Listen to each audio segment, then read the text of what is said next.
प्यारे बच्चों, Avenger movies के जितने भी आपके सुपर हीरोज हैं उन सब का अपना कोई हथियार है जिससे वो लड़ाई करते हैं। जैसे थोर का हथौड़ा है, आयरन मैन का अपना कोई हथियार है, कैप्टन अमेरिका का कोई अपना ढाल वगैरह कुछ है।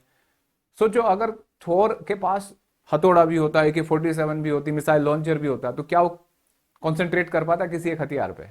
नहीं ना। तो आपका जो वेपन है, ऐसे स्टूडेंट का वेपन बुक्स होता है। तो बुक्स बहुत सारी लाल पीली नीली इकट्ठी कर ली और बस पढ़ने लगे, ये किताब भी पढ़ लें वो किताब भी पढ़ लें, तो गड़बड़ हो जाएगी। तो यहां बच्चों, अगर आप जेई की प्रिपरेशन कर रहे हैं, जेई एडवांस की प्रिपरेशन कर रहे हैं, किसी भी लेवल पे आप 2 ईयर प्रोग्राम में हैं, ड्रॉपर हैं या 1 ईयर प्रोग्राम में हैं, तो आपको कौन सी अच्छी बुक्स पढ़नी चाहिए और ज्यादा रायता नहीं फैलाना चाहिए। तो बुक्स की बात करें बच्चों, सबसे पहले आज मैं इस वीडियो में बुक्स बताऊंगा, और वो बहुत सब इंपॉर्टेंट चीजें जो पता होनी चाहिए आपको कि बुक्स के अलावा क्या होना चाहिए आपके पास। ठीक है, तो बुक्स जेई मेन और एडवांस के लिए, तो सबसे पहली बुक जो रिकमेंडेड है भाई, आप पहले जेई मेन क्रॉस करोगे तो जेई मेन के लिए एनटीए ने कौन सी बुक्स बताई है? एनसीईआरटी। NCERT exemplar. अब बहुत सारे बच्चे बोलेंगे सर फिजिक्स का पेपर तो नहीं बनता एनसीईआरटी से। तो बेटा एक बात सोचो, बहुत सारे क्वेश्चन, मैं 10 से 12 क्वेश्चन ऐसे आपको हर साल में दिखा सकता हूं कि जो बिल्कुल एनसीईआरटी से बन सकते हैं। अगर आपने एनसीईआरटी कंसेप्ट पढ़े हैं तो वो आप क्वेश्चन कर सकते हो। ठीक है, चैलेंज है ये। लेकिन सारे क्वेश्चन एनसीईआरटी के कंटेंट से हो जाए ऐसा जरूरी नहीं है। तो यहाँ जेई के लिए थोड़ी सी एक्स्ट्रा बुक करनी होती है। अच्छा, यहाँ एनसीईआरटी प्लस एनसीईआरटी एग्जाम्पलर्स, ये ऑब्जेक्टिव कलेक्शन होता है, इसमें ऑब्जेक्टिव सब्जेक्टिव भी क्वेश्चन होते हैं, शॉर्ट वेरी लॉन्ग क्वेश्चन। जो वेरी लॉन्ग क्वेश्चन एडवांस के लिए बहुत कीमती क्वेश्चन है, और इसमें ऑब्जेक्टिव में मल्टीपल चॉइस क्वेश्चन भी होते हैं। तो ये एक अच्छा कलेक्शन है, फिजिक्स में तो मुझे बहुत पसंद है। प्रीवियस ईयर क्वेश्चन होने चाहिए आपके पास जेई के। अब जेई के बहुत सारे एग्जाम हो रहे हैं, 10-10 पेपर बन जाते हैं, कहीं कहीं सेट बनते हैं अलग अलग शिफ्ट में। तो वो सारे अगर आप पिछले 5 साल के भी आप कलेक्शन इकट्ठा कर लेते हैं, बड़ा कलेक्शन तैयार हो जाता है। तो ये सबसे पहली नेसेसिटी है। अगर आपको ये नहीं आई, आपने इसको नहीं पढ़ा, तो पछताना पड़ेगा। ठीक है, इसके बाद और एक्स्ट्रा बुक, अगर आपको कंसेप्ट क्लियर करने हैं तो बुक्स कौन सी होनी चाहिए बच्चों आपके पास? तो देखो फिजिक्स का कंसेप्ट, सबसे पहले फिजिक्स में ना कंसेप्ट क्लैरिटी बहुत जरूरी है। प्रैक्टिस बाद की बात है। अगर बच्चा प्रैक्टिस ज्यादा करता है, कंसेप्ट क्लियर नहीं है तो फंस जाएगा। तो कंसेप्ट क्लियर करने के लिए सबसे बेस्ट रिकमेंडेबल बुक जो मुझे लगती है, मेरी पर्सनल भी बुक है जो मैं अपने बैच में भी चलाता हूँ, वो है concept of physics volume 1 volume 2, HC Verma. ठीक है, HC वर्मा ये बुक, ये बच्चों 40-50 साल हो लिए वही पार्ट है, उसमें कोई चेंज नहीं है। पुरानी बुक भी हो आपके पास तो भी चलेगी। इस बुक को पढ़ सकते हो। हालांकि इसके शुरुआत के 11th के 3-4 चैप्टर में इतना ज्यादा इफेक्टिव दम नहीं है, तो उसके लिए आप कोई दूसरी बुक से क्वेश्चन कर सकते हो। ठीक है, दूसरा डीसी पांडे बच्चों। अगर आपके पास सफिशियंट टाइम है, जैसे आप ड्रॉपर हैं तो अभी कम टाइम है आपके पास, एकदम 3-4 महीने बाद पेपर होता है, लेकिन आपके पास सफिशियंट टाइम है, तो आप इन बुक्स पे भी जा सकते हो। डीसी पांडे, डीसी पांडे के पार्ट 1 पार्ट 2 मैकेनिक्स की अलग आएगी, इलेक्ट्रोस्टैटिक्स की अलग आएगी, ऑप्टिक्स मॉडर्न फिजिक्स की अलग, तो अलग अलग वॉल्यूम आएंगे। आप ये बुक कर सकते हो, डिटेल में लिखी गई है।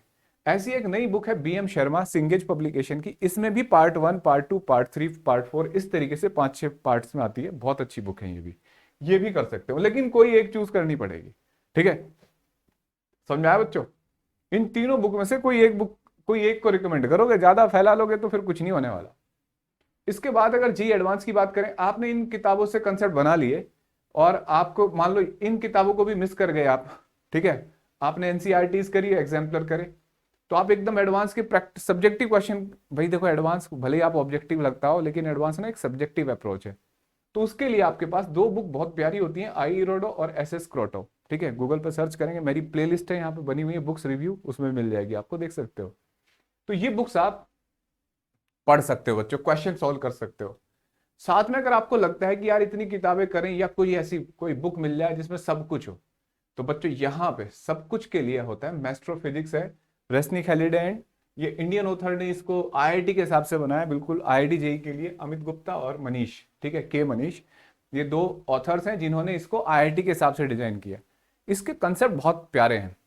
एडवांस के लिए ये बिल्कुल क्लैरिटी करने के लिए, डेप्थ में जाने के लिए क्वेश्चन के, ये आप ये थ्योरी पढ़ सकते हो, न्यूमेरिकल भी करो इसके अच्छे हैं, लेकिन थ्योरी तो बहुत क्लासिकल है बच्चों। प्रॉब्लम सॉल्व करने का तरीका क्या होगा, किस कैटेगरी की प्रॉब्लम, बहुत मजेदार बुक्स है। और ये 2 इयर्स के लिए मेरी फेवरेट बुक है, मैं 2 इयर्स के बच्चों को इसे कराता हूँ। फिर साथ में ये previous year question, IIT advance के भी प्रीवियस ईयर के क्वेश्चन बहुत जरूरी होते हैं। इन्हें करने के बाद आपको पता लगता है कि आपकी प्रिपरेशन कैसी चल रही है। यहाँ एक गलती करते हैं बच्चे की, प्रिपरेशन के दौरान ही, प्रिपरेशन करने के बाद एग्जाम से पहले प्रीवियस ईयर क्वेश्चन उठाते हैं। ये सबसे बड़ी गलती है प्रीवियस एंट्रेंस एग्जाम की।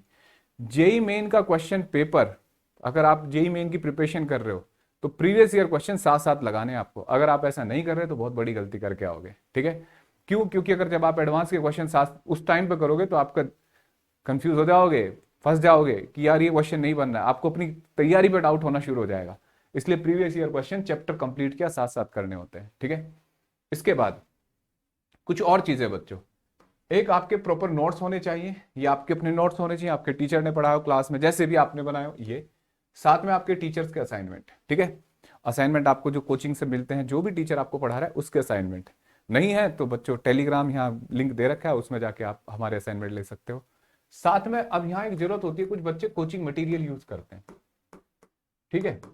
कोचिंग मटेरियल में बच्चों मैं किसी पे कमेंट नहीं करूंगा, लेकिन आप मोस्ट रेप्यूटेड कोचिंग के लिए का ही स्टडी मटेरियल यूज करें, ठीक है। एरर कम होगी और उस पर थोड़ा सा वर्क हो रखा होगा, अच्छा वर्क हो रखा होगा। किसी नए कोचिंग, नया ब्रांड बहुत आ जाते हैं, बहुत कोचिंग है भाई अब, तो मैं कहूंगा कि मोस्ट रेप्यूटेड ब्रांड्स के ही कोचिंग मटेरियल लो, कोई भी लो लेकिन मोस्ट रेप्यूटेड ब्रांड के। अच्छा ऐसा भी होता है आप जिस कोचिंग में पढ़ रहे हैं, कोचिंग तो ये ज्वाइन कर रखा है, कोचिंग ए कोचिंग बी के मटेरियल को कर रहे हैं, मुझे नहीं ऐसा लगता।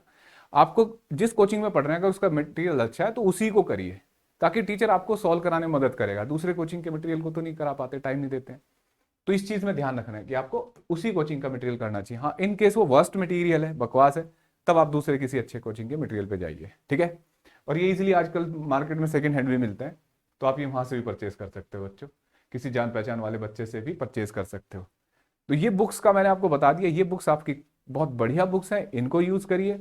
इसके अलावा भी आपको लगता है कि कोई कंसेप्ट रह जाता है तो बच्चों हमारे लेक्चर्स हैं इस चैनल पे, उन लेक्चर्स में जाइए, पूरी डेप्थ में मिलेगा कंटेंट, कुछ भी मिस नहीं होगा, आप देख सकते हैं। अगर आपको लगता है कि इसके अलावा भी आप कोई बुक्स में गाइडेंस चाहिए अलग अलग सब्जेक्ट में, तो कमेंट बॉक्स में लिख सकते हैं, आपकी मदद करेंगे। Wish you all the best.